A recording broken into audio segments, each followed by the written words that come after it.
maintenance to the baler. Before we got out here, we changed a couple chains, grease, oil, made sure it all turned good. We may be living on borrowed time on a couple bearings, but they're in a very low load environment. It's actually part of the stuffer for the mega wide. There's two little augers that push hay into the center. The bearings weren't fantastic. They were squeaky, so we shot some oil on them. They got quiet, we rolled. That's gonna be some off-season maintenance probably. Yeah, this is awesome. It's my first time out with a net wrap baler.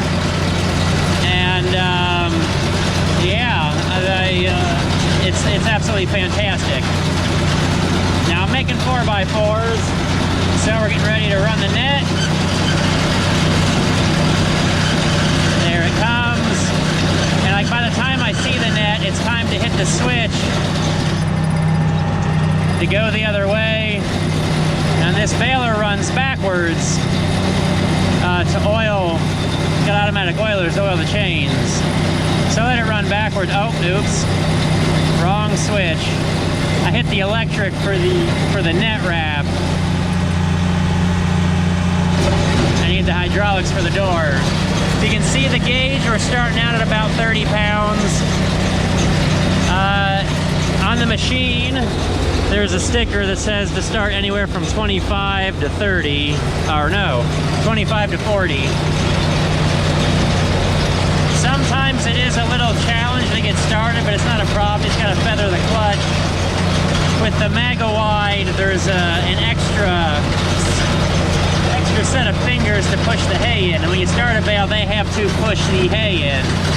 Once you get the bale going, the hay in the chamber will grab it and pull it in. So sometimes getting started, I mean, you don't just dump the clutch and go to the Indy 500. Yeah, you gotta feather it, but it's not bad. The wrapping is fantastic. We got our electrical setup right there. That mess came with the baler, but it works. It's not pretty. We put a lot of electrical tape to put it right there. Up lets it wrap, down is cut. Now it makes a 4x5, but I'm stopping at a 4x4, which is aligned in the middle on the bale monitor there. Somebody watch what's going on up front. There's the windrow. Okay, let's go back.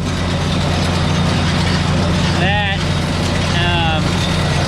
yeah, it's got an analog bale monitor. It is wired for electric. Ain't messing with that around here. Not on Bame Farm. We hate electronics.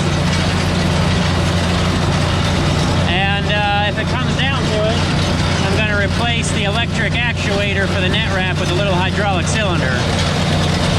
Now the hitch does have Peronies a little bit. You see it's a little crooked there.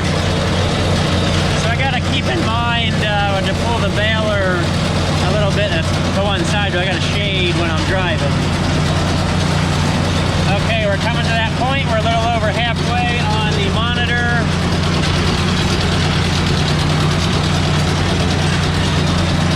Find a windrow. We need a wrap soon.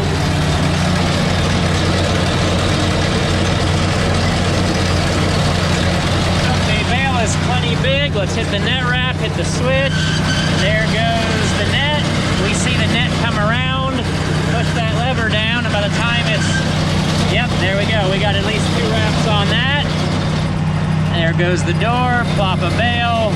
I'll let it run backwards a few seconds. Just to oil the chain. Like I said, automatic oiler. And then we drop the door. And we're right back at 30 pounds. When the bale is full, we start out, yep, come on, stuff it in there. I'm not even slowing down. Come on. Stick it in, there you go, jam it in. What's the difference between jam and jelly? I can't respond to that because the answer is not safe for all audiences, so you guys can reply back what the difference is.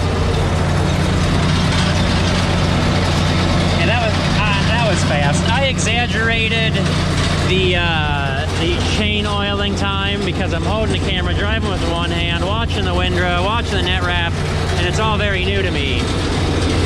I got my hands full, but it's fantastic. I'd do it all over again. Hopefully, you know, those bearings that were a little dry don't cause us problems. They're non-greasable. They're a sealed bearing, and it looks like they'd had hay wrapped around the shaft pushing the seal in. So as long as I keep the baler inside. Now I know I bought this out in Pennsylvania, and if Ben's not watching, I'm sure his dad is. You know, thank you for selling me the baler. It's a wonderful trade. I'm loving it so far. I don't want to go back to twine because they're popping these bales out fast. I know they're smaller, but I think this jams as much hay in the 4x4 as we were getting in a 5x5.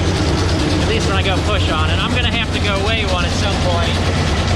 Oh, we're getting close to wrapping another one.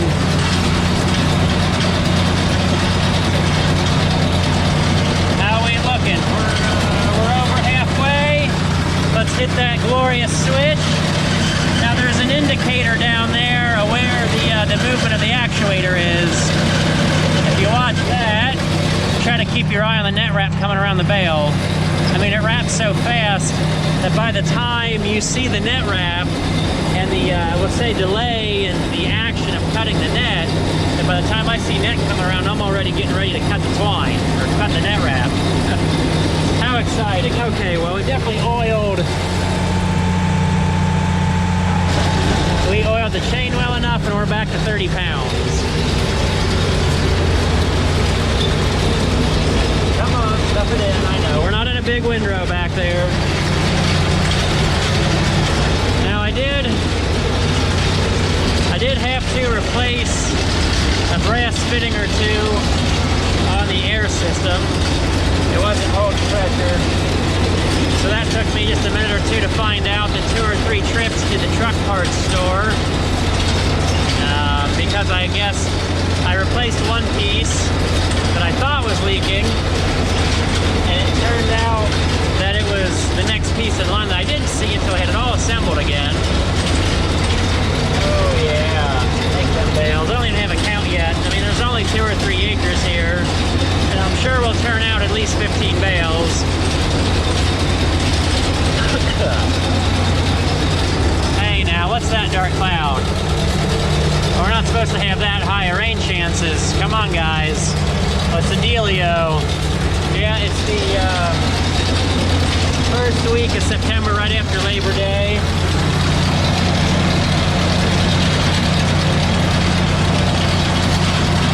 And we've had a long dry spell.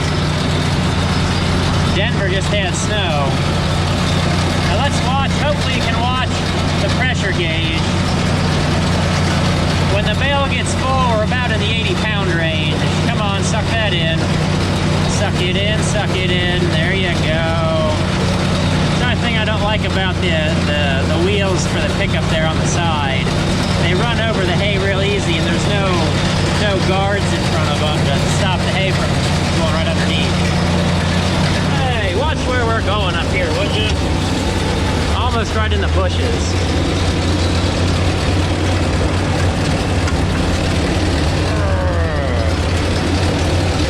Okay, out of the bushes. I figured out how the hitch on this got crooked. It's just a very short turning radius. That hitch is not very long.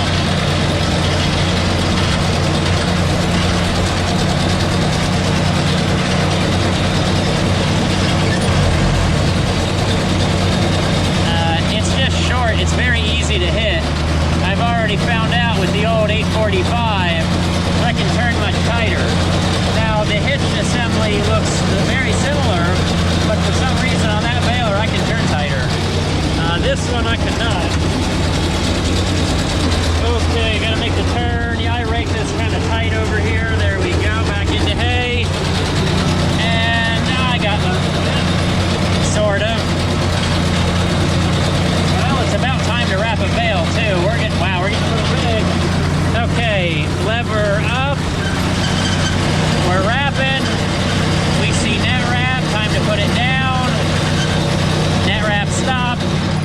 power lever.